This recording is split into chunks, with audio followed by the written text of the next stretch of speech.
Hi, everyone. Jen Fuentecilla here, Director of Christian Education at First United Methodist Church in Chula Vista. Today, I have the pleasure of speaking with Joy Schlarb. Did I pronounce that right, Joy? You sure did. Okay. Not very many people do. How are you today? Oh, I'm fine. That's good to hear. Same as yesterday and the day before. For many people, that's for Yes. sure. So we're in a unique time. This has been, over 120 days now or so, or nearing 120 days, something like that. I've even lost count. How have you been? How have your loved ones been? How has life been during this pandemic, Joy? Well, I went into this thinking I just had to. I'm a senior and I'm alone. And so I felt like if I could just hide for a month or two, I could do it. And I thought that it would, again, I saw the numbers going down and I was thinking there was a light at the end of the tunnel. And then as it got increased again, going towards a spike, I guess, I realized this is a long, ongoing thing. And we all need to do things that'll keep us happy, occupied, as stress-free as possible. I'm going through divorce right now. It should have been final in May, but along with everything else, the court system shut down. And so it'll be at least September till it's done. Thank goodness we got it as far as it was before it all started. So I'm adjusting to life on my own as well as being a single, I guess that's the same thing. So anyway, that's what I'm working with right now.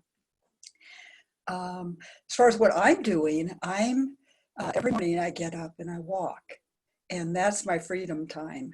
And I try to get up, 5:30 or 6, because if you get up that early, you can walk right down the middle of the streets and there's just nothing going on.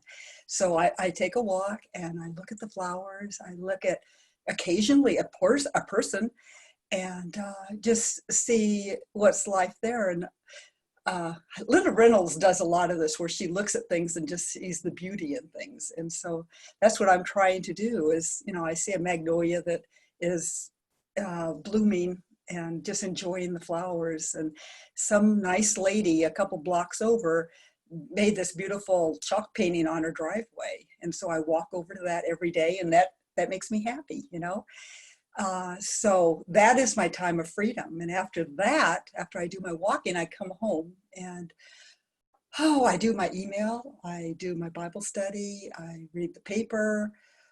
My daughter-in-law gave me a book for Mother's Day, and I thought she was trying to kill me, really.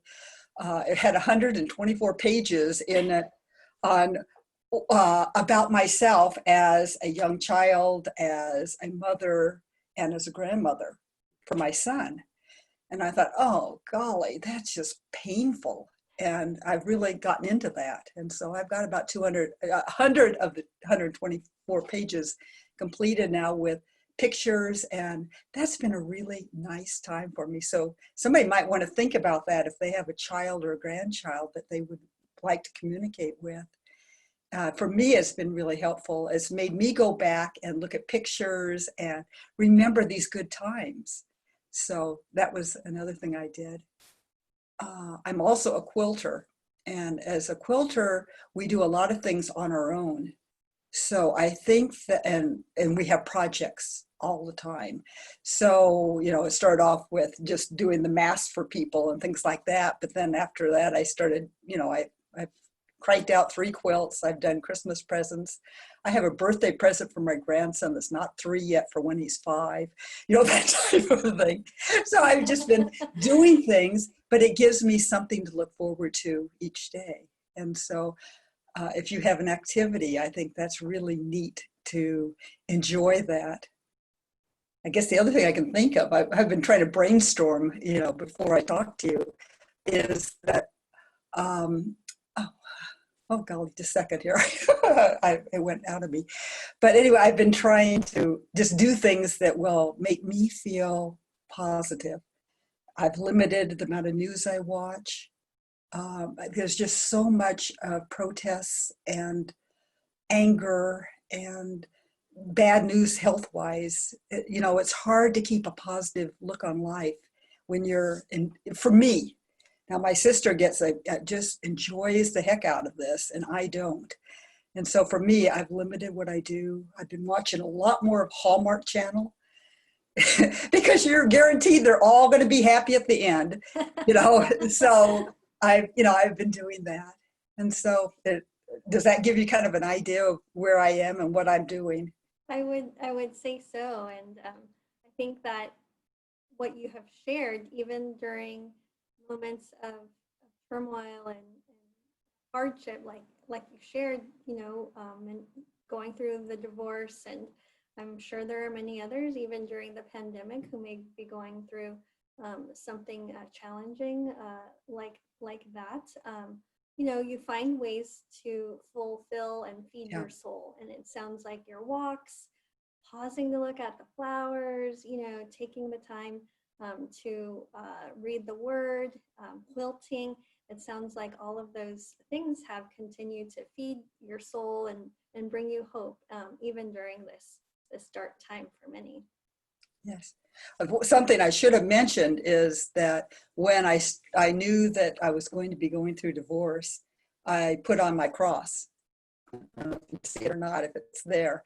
And I've had that on continually for the last almost a year now. And that reminds me many times a day that I'm not alone. And I think it's important for us to realize how much wonder we can still find in this life, and how we can share that and how we can love each other. So. Yes, thank you for sharing that. So is there anything you'd like to specifically share with our congregation at this time, or lift up in prayer? Thank you for sharing about what this time has been like for you. But is there anything you'd like to lift up in prayer or share with our congregation? Well, in April, my first granddaughter was born. Oh, And congratulations. thank you. And it was really tough going through pregnancy with the pandemic. And, and bringing her to and from the hospital and things like that. And so I think that all of us are dealing with somebody has been affected health-wise with this. Fortunately, nothing is a positive, but, that's been hard for her. I know my kids have been exposed to the virus, and at this point, nothing has happened. So they're all okay.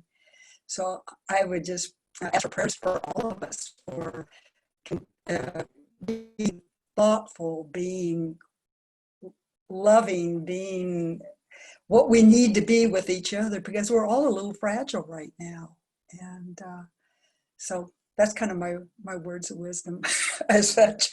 No, absolutely. Thank you so much for sharing that. And we will definitely keep you and your family, the rest of our church family, our community and our world,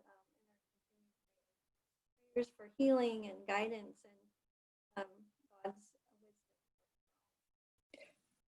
I wanted to say one more thing though, okay? Yes, I please. think that the church is doing a marvelous job of keeping us in contact with either each other or feeling like we are still a member of the church. And so I have listened to almost all of Brian's, Bible studies, the church services, Zoom meetings with Pam. Um, you know, and people have contacted back and forth. And it was really neat. I was asked to make letters for 4 people that were shut in, and 2 of them responded back with just lovely messages. And so there's so much love out there, and I think the church is doing a lot to keep that love really in focus for us. And so I wanted to compliment you too. Okay. Oh, well, thank you. I mean, we do our best, and we love our church, we love our congregation. Everyone is doing their part, and it's important to stay connected. I'm glad that you shared that. Thank you. Okay, you're most welcome. Well, I hope you have a wonderful afternoon. Thank you for taking the time to chat with me. Okay, you're a sweetie. Thank you. Bye Bye-bye. for now. Bye-bye. Goodbye.